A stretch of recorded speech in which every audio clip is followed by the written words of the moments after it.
Hello everyone, स्वागत है आपका जीरो टू हीरो ट्रेडर में। जेरी सबरी from here. Now guys, finally Monday के लिए, कल के लिए हमें किस टाइप से स्ट्रेटजीज बना के चलनी है, क्या मेरे पर्सनल लॉजिक्स हैं। ग्लोबल क्यूज की जो क्लोजिंग देखने को मिली है वो एक ही सजेशन हमें फिलहाल दे रही है, या तो फ्लैट या तो एक अच्छे खासे पॉजिटिव स्ट्रक्चर के साथ ओपनिंग हमें देखने को मिल सकती है। बट उस ओपनिंग के बाद हमें करके क्या चलना है, उसके बेसिस पर हम बात करेंगे सोमवार का ऑप्शन डाटा, जो कि आपको लेवल्स प्रोवाइड करूंगा और किस तरीके से मूवमेंट करनी है उस पर हम डिस्कशन करेंगे। गाइस, अभी तक की जो सबसे बड़ी खबर निकल के आ रही है वो है 5 कारण से अमेरिकी मार्केट में गिरावट देखने को मिल सकती है और इसका सीधा सा असर हमारे इंडियन मार्केट्स पर भी हमें देखने को मिल सकता है। तो इस पर भी हम डिटेल में बात करेंगे, इसके पीछे का लॉजिक क्या है, ऐसे क्या 5 कारण है जिसकी बेसिस पर आपको डाउनफॉल देखने को मिल सकता है। सो वन बाय वन सही पर डिस्कशन करने वाले हैं। आपसे गाइस एक ही रिक्वेस्ट है, वीडियो को आपको लास्ट तक देखना है, एक सिंगल मिनट के लिए वीडियो को स्किप मत करिएगा। अगर स्किप ही करना है तो आप स्टार्ट भी मत करिए, मैं नहीं चाहता आपका टाइम जाया हो, बिकॉज पूरा वीडियो आप नहीं देखेंगे तो चीजें समझ में नहीं आएंगी। सबसे पहले मैं आपको एक्सेल शीट के थ्रू अपनी परफॉर्मेंस शीट दिखा देता हूं हमारे ग्रुप की। इस परफॉर्मेंस शीट को आप देखोगे, इस करंट वीक की भी परफॉर्मेंस शीट आपको स्क्रीन पर देखने को मिल जाएगी। ये आपके सामने है। नाउ पूरे ऑलमोस्ट आपको जून मंथ का डाटा हमारे जो ग्रुप में मूवमेंट दी गई थी वो आप देख सकते हैं। ओनली 3 से 4 स्टॉप लॉस पूरे ऑलमोस्ट जून मंथ में आपको देखने को मिल रहे हैं। इस करंट वीक की बात करें तो 23 जून से लेकर 27 जून तक का डाटा आपको स्क्रीन पर देखने को मिल जाएगा। प्रीवियस वीक को आप ऑब्जर्व करेंगे तो यहां पर 16 जून से लेकर 20 जून तक का भी डाटा आपको प्रोवाइड किया जाएगा और 9 जून से 13 जून तक का डाटा, ये ऑलमोस्ट अपना 2 वीक्स के पहले वाला वीक आप यहां पर मूवमेंट देख सकते हो क्या हमारी परफॉर्मेंस रही है। नाउ जो भी लोग ऐड होना चाहता है, स्क्रीन पर कुछ चीजें आपको समझा देता हूं। जैसे कि आप स्क्रीन पर देखेंगे, आपको ऐसा फर्स्ट मंथ के बेसिस पर जो अमाउंट यहां पर शेयर करना है वो ओनली 299 है और स्क्रीन पर आपको जो नंबर देखने को मिल रहा है इस पर आप सारी डिटेल्स मांग सकते हो, सारी परफॉर्मेंस शीट मांग सकते हो, जिसके बेसिस पर आप डिसीजन ले सको इत्मीनान से। किसी भी टाइप की जल्दबाजी आपको नहीं होनी चाहिए, मुझे भी नहीं है। नाउ सेम तरीके से जिसको भी चार्जेस एंड सभी चीजें जानना है वो भी सेम व्हाट्सअप नंबर पर यहां पर मूवमेंट देख सकता है और प्रोसेस समझ सकता है ऐड होने की। अब सीधे से चलते हैं एनालिसिस पर और सबसे पहले जो मुद्दा है वो आपको दिखा देते हैं अपना FIDI का। देखो, प्रीवियस वीडियो में ऑलरेडी हमने मेंशन किया था, एफआई की ओर से एक दिन बाइंग एक दिन सेलिंग, इस तरीके का ऑलमोस्ट स्ट्रक्चर आपको देखने को मिल रहा है। अगर हम लास्ट डेज की बात करें शुक्रवार की तो 1397 करोड़ के आसपास हमें बाइंग स्ट्रक्चर देखने को मिला। घरेलू फंड्स की बात कर लें 588 करोड़ के आसपास हमें यहां पर सेलिंग प्रेशर देखने को मिला। तो ओवरऑल कोई ऐसा बड़ा पॉजिटिव नंबर्स के साथ नहीं मूवमेंट देखने को मिला। End of the day green में मूवमेंट हुई है। नाउ अब चलते हैं, सबसे पहले ग्लोबल क्यूज की आपको मूवमेंट दिखा दूं कि जिस टाइप से हमें क्लोजिंग देखने को मिली है। मैं क्यों कह रहा हूं आपको एक फ्लैट टू पॉजिटिव ओपनिंग आपको देखने को मिलनी चाहिए, बिकॉज गिफ्ट निफ्टी की क्लोजिंग 53 पॉइंट्स नेगेटिव में है।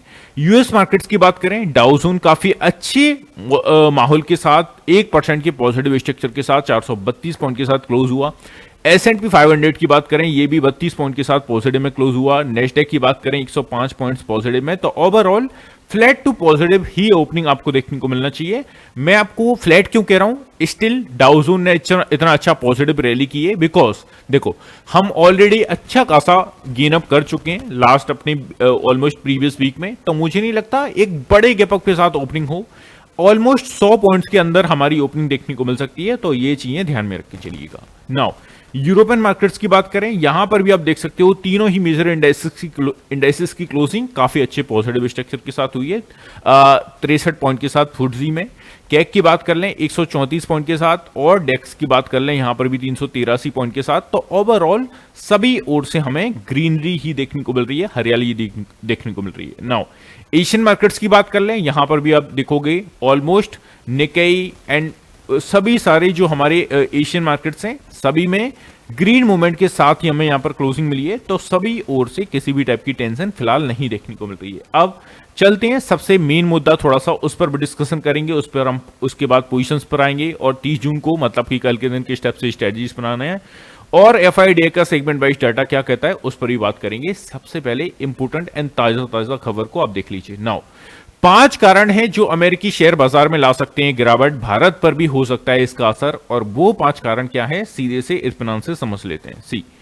हमने क्या देखा, जो टैरिफ की डेट थी सबसे पहले, वो टैरिफ की डेट यहां पर करीब आती हुई देखने को मिल रही है। यू नो वेरी वेल कि 3 महीने की मोहलत ट्रम्प साहब की ओर से यहां पर देखने को मिली थी। अमेरिकी शेयर बाजार ने 2025 के पहले 6 महीनों में भारी उतार चढ़ाव देखा।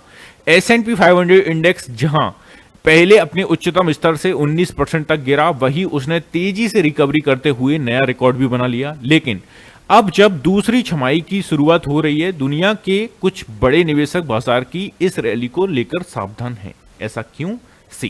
अब चलते हैं सीधा सा जानते हैं फर्स्ट मेजर कारण। तो देखो भाई, फर्स्ट मेजर कारण जो है वो है टैरिफ डेडलाइन का खतरा। अमेरिका को 9 जुलाई की डेडलाइन तक अपने प्रमुख व्यापारिक साझेदार देशों से टैरिफ समझौते करने थे। अगर समय पर कोई समझौता नहीं हुआ है तो जिन देशों के साथ डील नहीं हुई उनके उत्पादों पर 10% से अधिक टैरिफ लगाया जा सकता है। हालांकि यूके ने समझौते पर दस्तखत कर लिए हैं और यूरोपीय यूनियन के साथ भी समझौते जल्द होने के संकेत हैं। लेकिन कनाडा के साथ डील तोड़ने की ट्रंप की धमकी ने निवेशकों को एक बार फिर सतर्क कर दिया है, जो कि आपको चीजें ध्यान में रख के चलना है। ये फर्स्ट मेजर कारण है जो कि अमेरिकी मार्केट एंड इंडियन मार्केट्स में भी ऑब्वियसली थोड़ा सा गिरावट का खतरा बन सकता है। सेकंड की बात कर लें, कमजोर कमाई और मुनाफे का दबाव। हालिया महीनों में कॉरपोरेट मजबूती ने बाजार को सहारा दिया, लेकिन आगामी दूसरी तिमाही के नतीजे असली परीक्षा होंगे। एक हालिया सर्वे के अनुसार अमेरिका की कंपनियों के सीईओ हायरिंग और खर्च को लेकर पहले से ज्यादा नकारात्मक हैं। फेडरेटेड हर्मीज की पोर्टफोलियो मैनेजर लुइस डेडली का मुताबिक जैसे जैसे कारोबारी माहौल चुनौतीपूर्ण होता जा रहा है, मुनाफे की उम्मीदें भी घट सकती हैं। तो ये चीजें आपको ध्यान में रख के चलना है, जो कि सेकंड मेजर कारण है। अब थर्ड की बात कर लें तो वो है सीधा सा भू राजनीतिक जोखिम बरकरार। इजराइल और ईरान के बीच शांति से तेल की कीमतें तो गिरी हैं, लेकिन ईरान के परमाणु कार्यक्रम और अमेरिका चीन के रिश्तों को लेकर अनिश्चितता बनी हुई है। सेंटर एसेट मैनेजमेंट के रणनीतिकार फ्रांसिस्को सिमोन कहते हैं, भले ही कुछ राहत दिख रही है, लेकिन रणनीतिक रूप से जोखिम ऊंचा ही बना हुआ है। तो ये चीजें आपको ध्यान में रख के चलना है, जो कि थर्ड मेजर कारण फिलहाल देखने को मिल रहा है, जिसकी वजह से थोड़ा सा डाउनफॉल आ सकता है। नाउ फोर्थ मेजर कारण की बात करें तो वो है अमेरिकी कर्ज और फेडरल रिजर्व की भूमिका। अमेरिका की क्रेडिट रेटिंग हाल ही में कम हुई और ट्रंप की नई टैक्स और खर्च नीति से आने वाले सालों में $1 ट्रिलियन का कर्ज बढ़ सकता है। कोलंबिया थ्रेडिनल इन्वेस्टमेंट्स के नील रॉम्पसन कहते हैं कि बाजार में भारी गिरावट की संभावना कम है, लेकिन सतर्क रहना जरूरी है। तो इस तरीके के स्टेटमेंट उनकी ओर से देखने को मिले। नाउ लास्ट कारण की बात कर लेते हैं, जो कि बाजार का ऊंचा वैल्यूएशन। S&P 500 इंडेक्स इस समय आने वाले 12 महीनों की कमाई के मुकाबले 22 गुना के वैल्यूएशन पर ट्रेड कर रहा है, जो कि 10 साल के औसत 18.6 से काफी ऊपर है। कई निवेशकों को लगता है कि यह वैल्यूएशन काफी महंगा है, खासकर तब जब अमेरिका की आर्थिक हालत कमजोर होती है। इन्वेस्को एसेट मैनेजमेंट के डेविड चाओ कहते हैं, अगर अमेरिका की अर्थव्यवस्था कमजोर हुई तो वैल्यूएशन में गिरावट संभव है। तो ये चीजें आपको ध्यान में रख के चलना है। नाउ सीधा से चलते हैं, थोड़ा सा FIDI के डाटा पर हम बाद में बात करेंगे, बट उससे भी पहले बात कर लेते हैं जिस तरीके से सोमवार का ऑप्शन डाटा निकल के आया है, किन लेवल्स को आपको मूवमेंट करके चलनी है। देखो, सबसे पहले नए लोगों को समझा दूं, जब भी हम कॉल साइड की बात कर रहे हैं तो इट मींस हम रेजिस्टेंस एरियाज को फाइंड करके चल रहे हैं, जैसे कि 25,600 का एरिया, 58,000 पोजीशन यहां पर क्रिएट है। इसके ऊपर अगर हम बात करें 25,650 का एरिया आपको ध्यान में रख के चलना है, 35,000 पोजीशन यहां पर क्रिएट है। ऑलमोस्ट पूरे दिन इसी लेवल्स के आसपास घूमता रहा हमारा Nifty. Now next will be 25,700 का लेवल, 57,000 पोजीशन यहां पर क्रिएट है, और फिर 25,800 का लेवल ध्यान में रख के चलना है, 54,000 पोजीशन यहां पर क्रिएट है। तो इस टाइप से आपको लेवल्स बाय लेवल्स, जिस स्ट्राइक प्राइस के सामने जितनी हाईएस्ट पोजीशंस होगी वो उतना ही स्ट्रॉन्गेस्ट एरिया होगा, जो कि है 25,700 का, बिकॉज पोजीशन 57,000 यहां पर निकल के आ रही है। तो आई होप गाइस चीजें क्लियर हैं। अब चलते हैं नीचे के लिए, किन लेवल्स को आपको ऑब्जर्व करके चलना है। सी पुट साइड की पोजीशंस को ट्रैक करें नीचे के लिए, तो 25,600 के आसपास मिली है फाइनल क्लोजिंग, 78,000 पोजीशन यहां पर क्रिएट है। नेक्स्ट वन इज 25,550 का एरिया आपको ध्यान में रख के चढ़ना है, 38,000 पोजीशन यहां पर क्रिएट है, और फिर 25,500 का लेवल, 1,17,000 पोजीशन यहां पर क्रिएट है, और फिर लास्ट वन इज 25,400 का लेवल, 89,000 पोजीशन यहां पर क्रिएट है। तो ये आपको निचले स्तर पर लेवल्स को ऑब्जर्व करके चलना है। मेरे अकॉर्डिंग 25,400 तक की रैली देखने को मिलेगी। अगर 25,500 को ब्रेक हुआ देन बिकॉज स्ट्रॉन्ग जो सपोर्ट है वो 25,400 के आसपास ही निकल के आ रहा है। हम जस्ट चार्ट पर भी डिस्कशन करेंगे। नाउ बैंक निफ्टी की बात करें और एज अ पुट साइड मतलब कि निचले स्तर पर जो हमें ध्यान में रख के चलना है 57,500 के ऊपर ही हमें फाइनल क्लोजिंग देखने को मिली है। 10,000 पोजीशन यहाँ पर क्रिएट है। इसके ऊपर अगर हम देखें इसके नीचे देखें 57,200 का इमीडिएट बेसिस पर हर्डल के डेप्थ से वर्क करेगा। 7,000 पोजीशन यहाँ पर क्रिएट है और फिर 57,000 का राउंड फिगर, इस पर आपको स्टार भी लगा लेना है। 32,000 पोजीशन यहाँ पर क्रिएट है, इसको आसानी से ब्रेक करके नीचे सस्टेन नहीं करेगा। Then 56,700 will be a next hurdle, 4,000 position यहाँ पर क्रिएट है।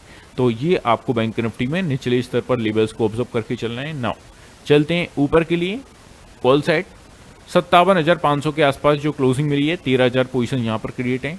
57,600 will be a next hurdle for the upside, 2,000 position यहाँ पर क्रिएट है और फिर 58,000 का राउंड फिगर आपको ध्यान में रख के चलना है। 19,000 पोजीशन यहाँ पर क्रिएट है। देन 58,200 तक की रैली देखने को मिल सकती है। 1,000 पोजीशन यहाँ पर क्रिएट है। आप में से गाइस काफी लोग सोच रहे होंगे 1,000 भी पोजीशन बंदे ने बता दी। भाई नहीं, डाटा निकल के आया है बिकॉज आपको पता है जस्ट एक्सपायरी कंप्लीट हुई है मंथली और नेक्स्ट मंथली एक्सपायरी का डाटा, उसमें डाटा काफी कम देखने को मिल रहा है। सो ये चीजें आपको, ये लेवल्स ध्यान में रख के चलना है। एक और चीज ऐड कर दूं, जो भी स्क्रीन पर मैं आपको चीजें दिखा रहा हूं, अगर एज अ पीडीएफ के बेसिस पर आपको चाहिए जो सेम तरीके से मैं दिखा रहा हूं, तो आप मेरे फ्री टेलीग्राम चैनल में ज्वाइन करना मत भूलिएगा, नीचे डिस्क्रिप्शन में लिंक है। नाउ अब चलते हैं सीधे से और चीजों को ऑब्जर्व करते हैं। और एफआईडीआई का डाटा सेगमेंट वाइज ऑलमोस्ट मैं प्रीवियस डे भी बात कर चुका हूं, बट थोड़ा सा ब्रीफ में कर लेते हैं बिकॉज आई नो कई लोग फर्स्ट टाइम वीडियो को देखेंगे। सो देखो, इंडेक्स फ्यूचर्स में जो एफआई का मूवमेंट है वो थोड़ा सा मीडियम बेरिश का है। निफ्टी की बात कर लें, यहाँ पर मीडियम बुलिश का स्ट्रक्चर देखने को मिल रहा है। बैंक निफ्टी की बात कर लें, यहाँ पर माइल्ड बुलिश का। और मिड कैप निफ्टी की बात करें, यहाँ पर थोड़ा सा रेड में देखने को मिल रहा है, जो कि माइल्ड बेरिश का स्ट्रक्चर यहाँ पर शो कर रहा है। तो ये चीजें आपको ध्यान में रख के चलना है। और चलते हैं भाई ऑप्शन डाटा के अकॉर्डिंग क्या चीजें देखने को मिल रही हैं। सी ऑप्शन डाटा के अकॉर्डिंग किसी भी टाइप से कोई क्लियरिटी नहीं है भाई। न्यूट्रल मूवमेंट आप से समझ के चल सकते हो, किसी भी तरीके से एक सिंगल साइड पलड़ा भारी नहीं है। नाउ अब चलते हैं सीधे से और आप देखोगे प्रोफेशनल ट्रेडर्स की ओर से क्या चीजें निकल के आ रही हैं। सो इंडेक्स फ्यूचर्स के अकॉर्डिंग सेम तरीके से न्यूट्रल वे देखने को मिलेगा। ऑप्शंस के अकॉर्डिंग थोड़े से बुलिश देखने को मिल रहे हैं। तो फिलहाल प्रोफेशनल ट्रेडर्स की ओर से फ्लैट टू पॉजिटिव ही एक्शन देखने को मिल सकता है। नाउ रिटेलर्स की बात कर लें, यहाँ पर आप देखोगे इंडेक्स फ्यूचर्स में न्यूट्रल मूवमेंट एंड यहाँ पर इंडेक्स ऑप्शंस में थोड़े से ये बियरिश हैं। रिटेलर्स का अलग ही चलता है, मैं काफी बार आपको बताया है। सो ये डाटा को आपको ऑब्जर्व करके चलना है और मूवमेंट ध्यान में रख के चलना है। अब चलते हैं सीधे से निफ्टी, जिस तरीके से क्लोज हुआ है टेक्निकल वाइज हमें क्या चीजें ध्यान में रख के चलना है। सी जैसे कि यहां पर आप देखोगे बाजार आज लगातार दूसरे सप्ताह मतलब कि शुक्रवार की बात हो रही है, सप्ताह बढ़त के साथ बंद हुआ। फ्रंट लाइन इंडेक्स में इस सप्ताह के दौरान 2% से अधिक की बढ़त हुई। निफ्टी बैंक रिकॉर्ड ऊंचाई पर पहुंच गया। ब्रॉडर मार्केट ने बेहतर प्रदर्शन किया। निफ्टी स्मॉल कैप में सप्ताह के दौरान 4% से अधिक की अधिक बढ़त देखने को मिली। नाउ अब चलते हैं, यहां पर आप ऑब्जर्व करोगे तो क्या एक्चुअल में निकल के आया है। देखो, प्रेसिडेंट ट्रंप, यहां पर एक ही दुख लोगों को यहां पर सताएगा, वो कौन सा है। प्रेसिडेंट ट्रंप द्वारा टैरिफ पर तय की गई 9 जुलाई की समय सीमा के कारण बाजार की रैली पर असर पड़ने की संभावना नहीं है। 9 जुलाई की समय सीमा बढ़ाई जाने की खबर बाजार के लिए पॉजिटिव है। उन्होंने कहा कि मार्केट मोमेंटम में मजबूती है, लेकिन निकट भविष्य में इसमें थोड़ी सी मुनाफा वसूली, प्रॉफिट बुकिंग भी आपको देखने को मिल सकती है। ये सेम व्यू गाइस मेरा भी है। नाउ और आप आगे देखोगे तो चिंचलकर का कहना है कि तकनीकी नजरिए से देखें तो मार्केट में अभी भी मोमेंटम बना हुआ है, इसके जल्द ठंडा पड़ने की संभावना नहीं है। 25,700 25,800 का रेंज अब अगले रेजिस्टेंस जोन के रूप में उभर रहा है। नीचे की ओर 25,000 का राउंड फिगर स्तर एक मजबूत सपोर्ट स्तर के रूप में काम कर रहा है। तेजी की भावना बरकरार रहने की उम्मीद है। ट्रेडरों को निकट की अवधि में और अधिक तेजी देखने को मिल सकती है। तो ये चीजें आपको ऑब्जर्व करके चलना है कल के हमारे ट्रेडिंग सेशन में। अब सीधे से मैं आपको चार्ट पर लेके चलता हूं। सबसे पहले मेरे इंपोर्टेंट लेवल्स पर आ जाइए। यहां पर आप देखेंगे तो आपको कुछ चीजें देखने को मिलेंगी। कौन सी? एक गाइस चैनल क्रिएट करके मैंने आपको दिया हुआ था कि गाइस किसी भी तरीके से फ्रेश लॉन्ग हम इस चार्ट के जैसे ही छोर पर पहुंचेगा मार्केट, वहां पर बिल्कुल नहीं करेंगे। सेम चीज होती हुई देखने को मिली। जैसे ही ये चैनल के आसपास मार्केट पहुंचा, वहीं से एक साइडवेज मूवमेंट आपको देखने को मिला। अब सेम तरीके से क्या ध्यान में रख के चलना है, वो है 25,700 का लेवल। इसको आसानी से ब्रेक करके सस्टेन नहीं करेगा।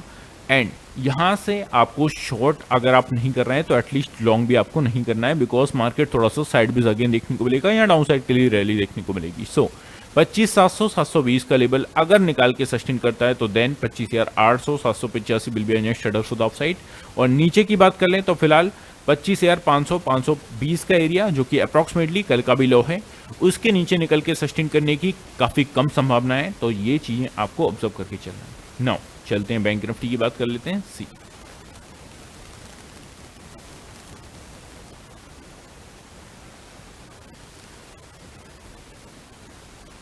बैंक निफ्टी को अगर हम ऑब्जर्व करें तो यहां पर आपको क्या देखने को मिलेगा, अगर 57,460 के आसपास जो अप्रॉक्सीमेटली हमारा प्रीवियस डे का है ये, इसके ऊपर निकल के मार्केट सस्टेन करते हैं तो 57,700 will be a next trade level for the upside.